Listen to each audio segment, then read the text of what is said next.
afternoon. Kumusta kayo lahat? Yung kumusta nating ngayong mga panahon na to. Ang tanong dyan is, kumusta kayo habang nagka-travel? Actually, muntik na namin itigil tong road trip convo. Mahal ng gas. Joke.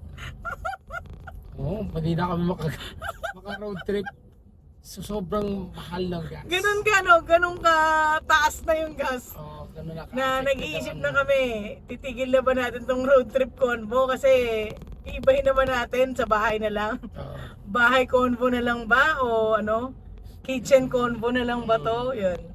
Ganun kataas yung gas natin ngayon. Kaya medyo nag-isip kami kung talagang tutuloy ba kami sa road trip convo. Yes, Buo ba ang aming mga loob? Oo, nagawin pa ito. Itutuloy pa ba natin itong kalokohan ko? Joke lang. Pero yeah, dahil seriously. Grabe, di ba?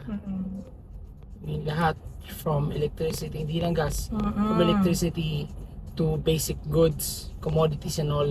Sobra, di ba? And susunod na yung pamasahe, di ba? Yan, Hindi, pero hinold ni Pangulo. Oo, hindi. Pero yun nga, Presidente, sabi ko susunod na nga siya. Yes. So, let's tighten our belts and let's brace ourselves for the impact. To survive this difficult times, di ba?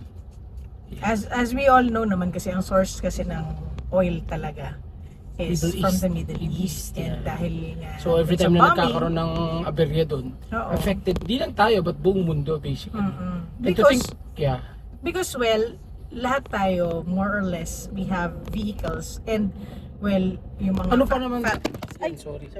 Dapat hawakan mo lang muna ganun. Okay, sorry. Kakatso na lang ulit. Kasi so yun, na mahalog dito. as I have said, almost more than parang 80% pa if not vehicles are run by fuel. So yes. Yan. Kailangan na siguro rin natin mag-contemplate about turning our vehicles into either hybrid or electric. Yeah. Yun yung isang ang topic pala natin for today ay pagtitipid. Tipid tips.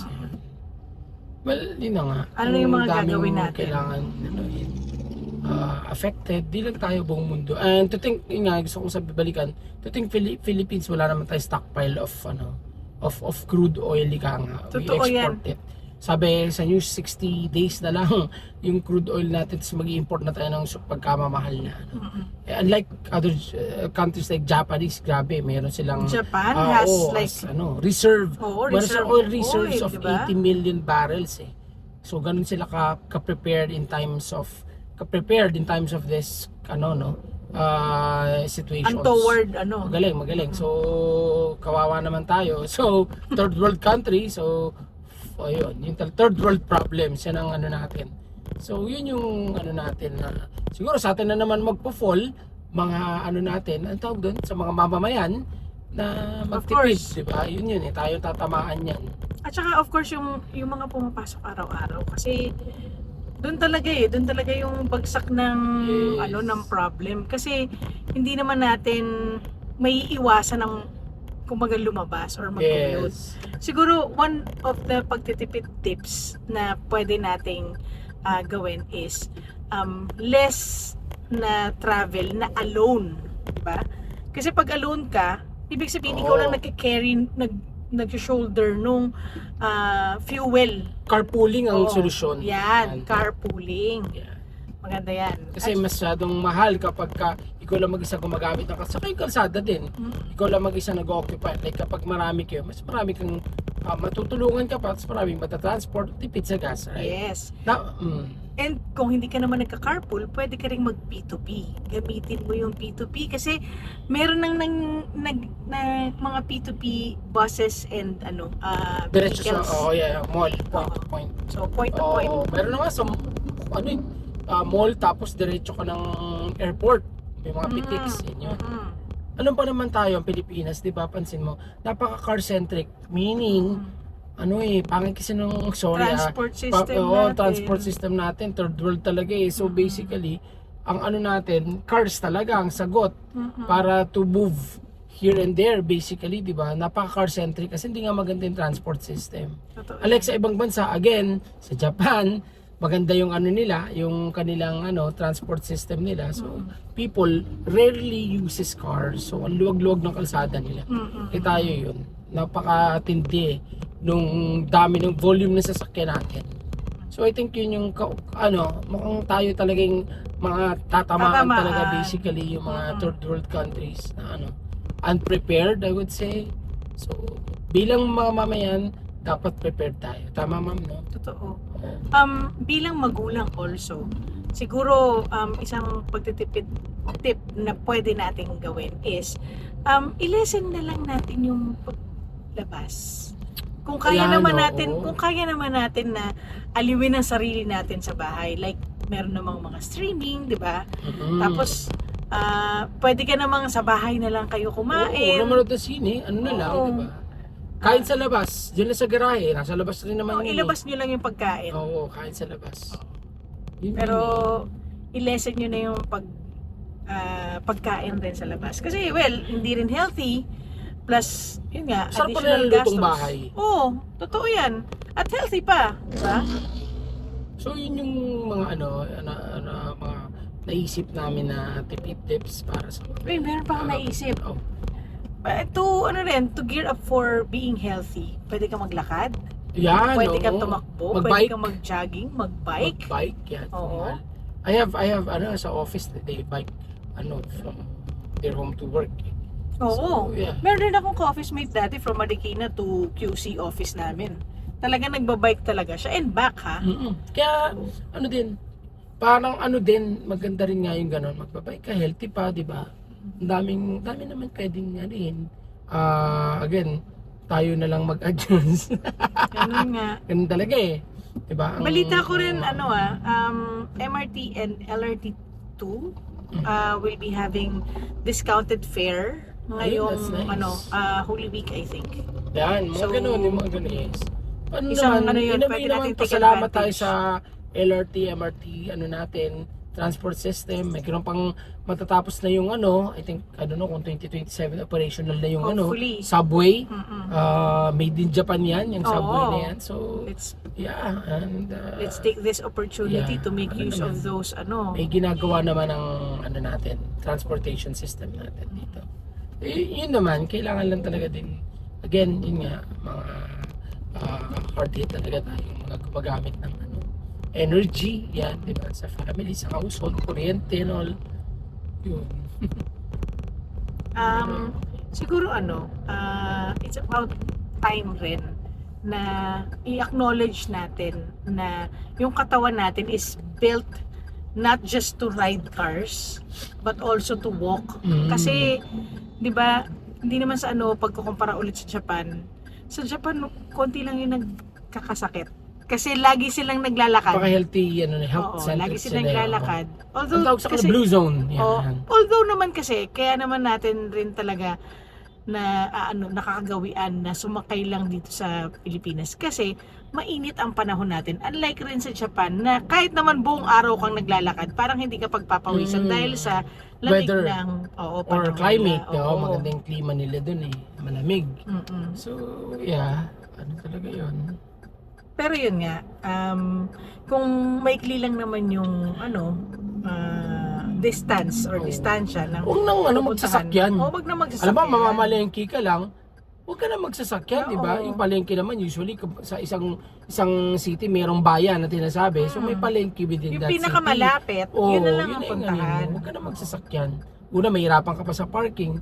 So, basically, kung pwede mo naman lakarin or tricycle or something na pwedeng, Yung iba sa atin, di ba, nagbabike, marami tayong nakikita. Meron silang basket, di ba? So, Actually, kahit yung mga delivery service ngayon, naka-bike na di ba? Oo. Tapos, of course, pag kailangan mo naman ng vehicle na mas mura, I think meron na ring electric vehicles Yes. na available para sa mga ganyang mga Oo, tama. kakataon. Tapos, yun nga, hindi ka kailangan laging umaalis ng bahay. Huwag ka nang umalis. Kasi, Nakakatipid ka. sa Iwasan totoo nyo lang, lang, tama. magastos Yung pag-malling, umalis. iwasan na kasi nagagastosin mo rin yan dahil nga kakain ka dun sa mall, di ba? So, yun, sa bahay na lang, stay na lang at home. May Netflix naman. Spend time ka pa with family, di ba? Kung meron ka naman mga kaibigan Yeah. na di papuntahin mo na lang sa bahay, di ba? Yes. Para mas matagal ang banding. Correct. Marami naman tayong pwedeng gawing adjustments dyan. And we pray na sana, matapos na ang kung ano mang sigalot ang mayroon sa Middle East. At para maging matiwasay naman ang mundo. At matigil na yung ng supply sa crisis. Baga, supply sa oil crisis, ika nga, di ba? Yun yung natin yan. You mean crisis sa supply? Yan, may crisis sa supply. Yun. Salamat sa yun yung natin eh. Meron pa palang isang Ano ba, naisip mo? Tips. Pag hindi natin kailangan bumili. Ayan! Huwag na tayong bumili. Hindi naman natin kailangan eh. Diba, tama? Oo. Pag hindi naman natin kailangan. Baka utog lang yan. Alam mo yun yung turn. Patagalin mo na muna. Oo. Mag ano ka, patagalin mo ng isang buwan. Kung, hindi ko naman kailangan na, get over mo na, that's good, di ba? Ibig sabihin, hindi mo talaga kailangan yun. Tapos, yung mga sinasabi nating mga extras. Yan. Na meron ka namang ganito, pero gusto mo pa ng another, parang ganito eh. Meron ka namang bag, nagagamit mo naman siya. Dalawa pa nga ito, pinagsasalitan mo. Pero parang gusto ko ng color blue. Diba? Or color ecru. Hindi ko alam, diba? So, what's ecru? Parang off-white. Okay. Yeah. Orange? Oh, parang ganun. Ecru. Dirty white ba yan, yung mga ganyan? Hindi ko alam talaga kung ano talaga yung pinaka, pero narinig ko lang yung ecru sa kasal. Parang baka yun yung color ng barong, parang ano natin? Yan. Pagtitipid, gawin na natin sa ating mga kumbaga, lifestyle, gawin nating lifestyle ang pagtitipid, di ba? Meron pa. Either so mahilig tayo mag-road trip talaga dito sa Pilipinas. Gusto natin this summer, di ba gusto na natin mag-beach? Ayan, lalo na pa naman, paparating ng mahal na araw. So, kung Tagaytay ka, sa Tagaytay ka na lang, di ba? Kung Batangas ka, sa Batangas ka lang. Dami naman Tayo sa Marikina, maraming mga pool dito. So, doon na lang tayo, di ba? Para hindi na tayo lumalabas doon sa city natin. Correct. Yun, magastos kasi lumabas eh. Mahal. Medyo, yun nga, magkano na ba ang ngayon, diesel? Nasa 100 plus. 100 plus na. Yes. So, yun, di ba? Mapapalunok ka na lang eh.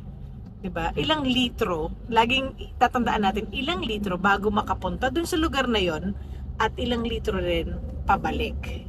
Di ba? Meron ako kaninang narinig, di ba? Nagpagas siya, 2 bara lang yung wala niyang, kumbaga pupunuin lang niya. Pero 2,000 yung lumabas sa bulsa niya. Di ba? Mahal na. So parang sa isang guhit, mahigit 1,000 yung nilalabas mo pag diesel ka. Di ba? Come to think of it. Pa ba?